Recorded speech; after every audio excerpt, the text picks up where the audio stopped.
Hace poco se estrenó un video donde conversamos algunas cosas de mecánicas de juegos de mesa, tuvo bastante buena recepción, así que aquí una segunda parte para hablar de más mecánicas y seguir adentrándonos a este maravilloso concepto y este maravilloso mundo.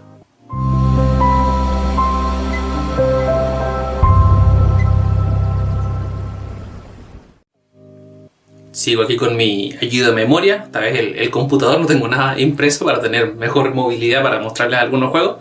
Porque hay algunos conceptos que son un poco más técnicos y dentro de eso mismo a algunas personas les llamó la atención que los conceptos de las mecánicas estuviesen en inglés.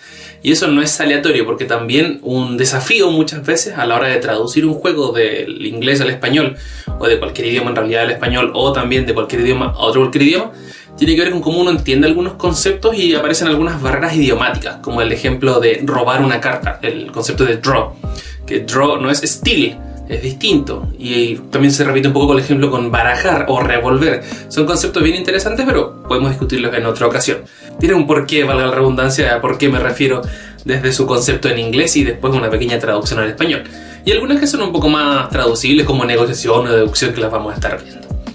Por eso vamos a empezar con Set Collection. Y esta mecánica es bastante frecuente en hartos juegos como el corazón de lo que tenemos que hacer. Muchas veces, y lo vimos también en el video anterior, aparecen juegos que tienen múltiples mecánicas y algunas son más importantes que otras. El Set Collection suele ser una mecánica bastante fundamental que tiene que ver con reunir cartas, piezas, ítems, diferentes cosas que van a formar una colección, a la redundancia. Como es el caso de Wingspan, por ejemplo. En Wingspan juntamos diferentes tipos de aves que tienen diferentes habilidades. En Seven Wonders vamos a juntar distintos tipos de cartas con diferentes iconos, pero si juntamos algunos por sobre otros nos va a dar un beneficio. Y a veces el objetivo del juego tiene que ver con juntar más de un tipo por sobre otro. O si junto este tipo de elemento me da más puntaje que si junto este. Mi oponente está juntando este otro, así que yo no podría llegar a juntarlo. Esa es la lógica del Set Collection, de recolectar y de juntar un set, armar un set de algo. Y ese algo puede ser carta, ficha, una serie de elementos más. Después nos vamos con el Betting and Bluffing, o el apostar y el blufear, que el concepto de blufear muchas veces lo traducen como el faroleo, y nunca entendí muy bien el concepto de faroleo, pero tiene que ver con esto de entregar información sabiendo la parcialidad de la información, intentando engañar al otro. Tiene que ver mucho con esa lógica y aparece un poco más el juego social dentro de este contexto. El mejor ejemplo de ello es uno de mis favoritos, que de hecho no le he hecho video y no sé por qué, pero algún día lo voy a hacer, espero que pronto. Sheriff de Nottingham. Vamos a hablar de Sheriff de Nottingham hoy día. Aquí, insisto, el concepto más importante es el de información. Yo sé algunas cosas que quizás quiero que el otro sepa o quiero que no sepa, quiero engañarlo, quiero confundirlo, por eso empieza a aparecer este concepto de blufeo, como de entregar información pero poner en duda si está correcta o no está correcta. Y de la mano viene el concepto de apostar, a ver si es que efectivamente es así o no es así. Y eso también forma hartas interacciones bien interesantes. De la mano de eso viene un concepto que tiene mucha relación con lo que vemos hoy día con Among Us, que es el juego de roles. Que no es lo mismo que el juego de roles ocultos, que lo vamos a ver enseguida. Pero aparte de Sheriff de Nottingham, un muy buen ejemplo es Corruptia, donde aquí asumimos el rol de un político, que es distinto a hablar de temática, que muchas veces uno desde una temática asume un rol. Aquí lo importante de esta mecánica es que el rol tiene directa relación con lo que voy a hacer o con lo que puedo hacer. Entonces ese rol es algo que yo voy a involucrar dentro de un contexto de una historia, es algo que me va a permitir hacer unas acciones por sobre otras, es un rol que va a ir evolucionando en el tiempo, va a depender mucho del juego. Y el gran pero de esta mecánica es que lamentablemente tiene mucho que ver con la persona que asume ese rol. Porque hay personas que les encanta mucho ser más histriónicos y actuar, involucrarse en el rol que les corresponde. Y lo hacen, la verdad, es una experiencia mucho más enriquecida y mucho más entretenida. Mientras que otras personas quizás son un poco más cohibidas o aún no han entrado tan en confianza, entonces no les acomoda mucho asumir ciertos roles y podría llegar a impactar negativamente la experiencia de juego. Por eso el juego de rol es una mecánica bien interesante, pero es un poco riesgosa de acuerdo con las personas con las que jueguen. Pero si lo juegan con personas con las que tengan confianza y pueden hacer el ridículo, como Corruptia, que es muy entretenido, hacer y simular a un senador, es bastante bueno. Ahora pasamos a la mecánica de roles ocultos, o de Hidden Roles. En esta mecánica, que es parecida a la de roles, aparece la distinción de la información que uno maneja. ¿En qué sentido? En Corruptia o en Sheriff uno sabe quién es qué. Yo hago el rol de Sheriff, después hago el rol de Mercader. En Corruptia todos tenemos un mismo rol. Pero en el juego de roles ocultos hay parte de la información que no todos manejan. Y en base a eso se generan distintas interacciones. Como por ejemplo en la resistencia. Hay una versión Avalon también que se llama, creo que la resistencia Avalon, que dicen que es mejor que esta. A mí me encanta esta versión, donde hay un grupo que forman parte de una resistencia y hay que intentar derrocar a un gobierno que nos está aniquilando a todos, pero dentro del grupo de la resistencia hay algunas personas que son espías. Entonces tenemos que intentar descubrir quiénes son los espías. Y solamente los espías saben quiénes son los otros espías, mientras que los otros jugadores, que son parte efectivamente de la resistencia, no saben quién es de la resistencia y quién es espía. Entonces ahí se forma una dinámica de juego bien interesante. Hombres Lobo de Castro Negro también es un ejemplo muy recurrente en esto. Secret Hitler, que es un excelente juego también, que no está al español todavía, así que ojalá llegue pronto al español. Sí, hay un juego con temática de Hitler que es muy bueno, se lo recomiendo si lo pueden jugar.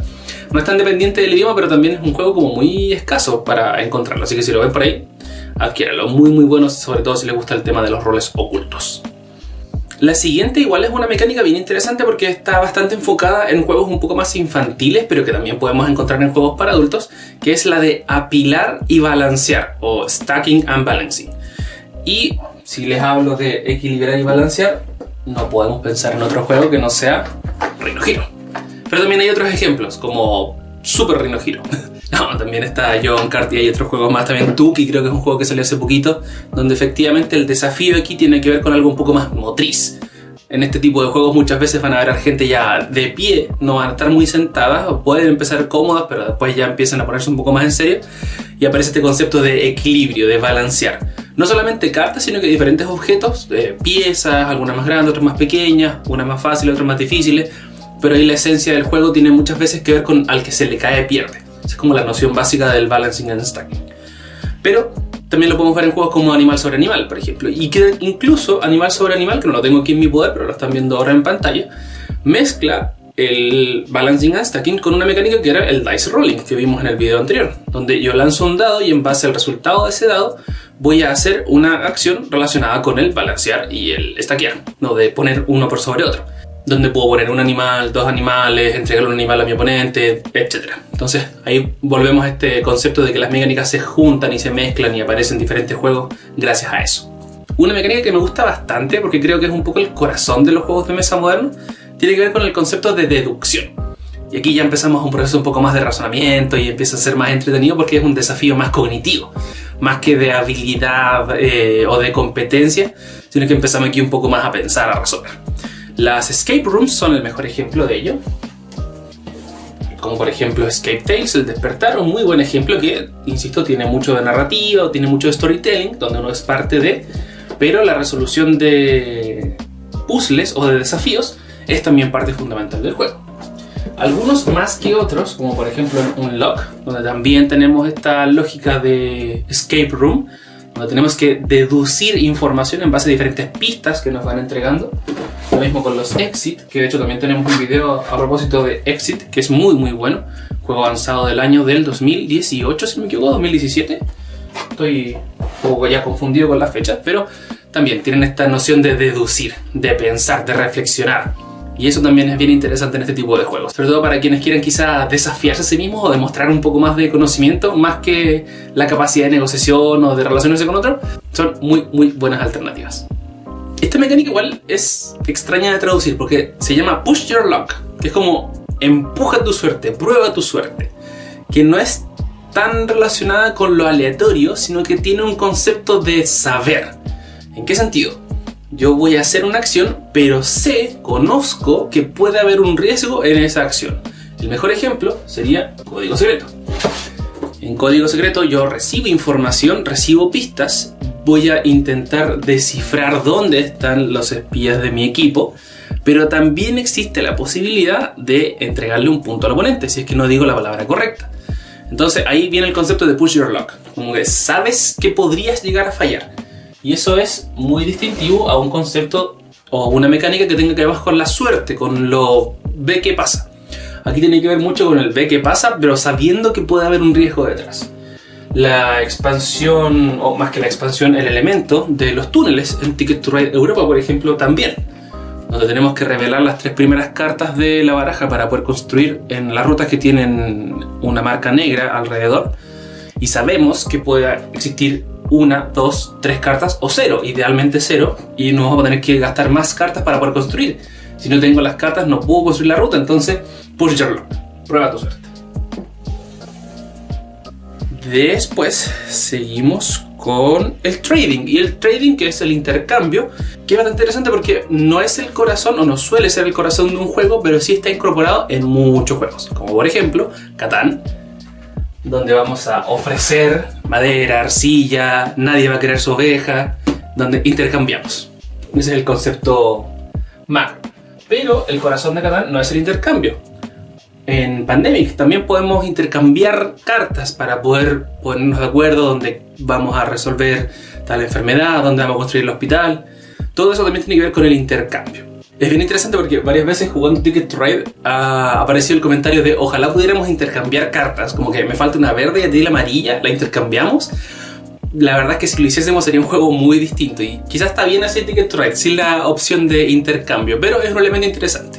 Y la última mecánica de este video, que se relaciona también con la anterior pero no es lo mismo, es la de negociación. ¿Por qué no es lo mismo? Porque en el trading, si bien yo estoy intercambiando algo y estoy intentando convencer al otro, siempre estoy recibiendo algo a cambio. Entrego algo y recibo algo. En la negociación tiene que ver muchas veces con conversar o reflexionar sobre qué camino vamos a tomar o de qué forma vamos a resolver tal desafío. No necesariamente tiene que ver con el dar o recibir algo. Volvemos al ejemplo de Sheriff de Nottingham. Aquí tenemos la opción de sobornar al sheriff. Y si lo sobornamos, no necesariamente él va a responder de la misma forma. Es un proceso de negociación. Le puedo ofrecer monedas, le puedo ofrecer recursos, lo voy a intentar convencer, pero no necesariamente estoy entregando algo físico. Quizás le puedo formar una alianza, puedo decirle no me revises la bolsa y cuando a mí me toque revisarte, no te la reviso. Eso es negociación, intercambio de información. A diferencia, insisto, del trading, donde siempre existe un dar y recibir algo. Así que eso, como mecánicas para el día de hoy. 9 mecánicas que estuvimos revisando, 9 nuevas mecánicas para poder seguir conversando. Existen más, insisto, hemos visto 18 de las 182. No sé si valga la pena hacer las 182, pero vamos a seguir haciendo estos videos si es que les es su interés para seguir adentrándose en este mundo de las mecánicas. Así que, nuevamente, cualquier comentario, duda, inquietud, siempre bienvenido en los comentarios y nos vemos en el próximo video.